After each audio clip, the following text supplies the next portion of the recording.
जो विषय हा पेटून धरलाय याचं नेमकं कारण काय? तुम्ही छत्रपती शिवाजी महाराजांना एकेरी भाषेत उल्लेख कसा करू शकता?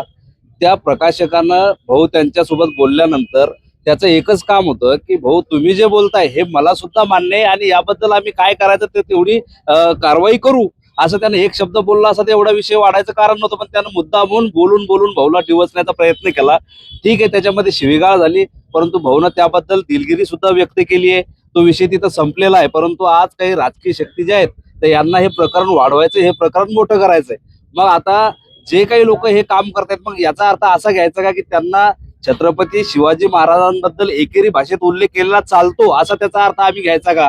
आणि आपण ज्यांना आराध्य दैवत मानतो, प्रत्येक आमदार खासदार जे निवडून येतात ते सुद्धा आणि जे पडतात ते सुद्धा सगळेच छत्रपती शिवाजी महाराजांच्या भरोश्यावर, डॉक्टर बाबासाहेब आंबेडकरांच्या भरोश्यावर हे निवडून येतात, त्यांच्या नावानं मतं मागतात. आणि त्यांचा जेव्हा अपमान होतो तेव्हा एकही आमदार खासदार जे पडलेत ते सुद्धा आणि जे निवडून आलेत ते सुद्धा कोणीच एक शब्द सुद्धा त्याच्यावर बोलत नाही. ही एक महाराष्ट्राची शोकांतिका आहे. आणि आम्ही या ठिकाणी काहीच नाही, त्या पुस्तकाबद्दल आमचं म्हणणं काही नाही, फक्त त्यावर छत्रपती शिवाजी महाराजांचा एकेरी भाषेमध्ये उल्लेख केलेला आहे, तो आम्हाला मान्य नाहीये.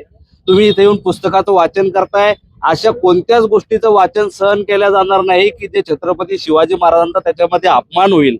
या बुलढाणा शहरामध्ये प्रत्येक जाती धर्माचे, प्रत्येक संताचे, सगळ्यांचे पुतळे या ठिकाणी आमदार संजूभाऊ गायकवाड यांच्या मार्गदर्शनात, त्यांच्या कर्तृत्वाने प्रत्येक चौकाचौकामध्ये प्रत्येक जाती धर्माचा सन्मान केलेला आहे. मग एवढ्या आमच्या शांतताप्रिय बुलढाणा शहरामध्ये तुम्ही असं काहीतरी एक वातावरण, भीतीचं वातावरण तयार करायचं आणि काहीतरी शहराची शांतता सुव्यवस्था भंग करायची, तर असं तुम्ही का करताय?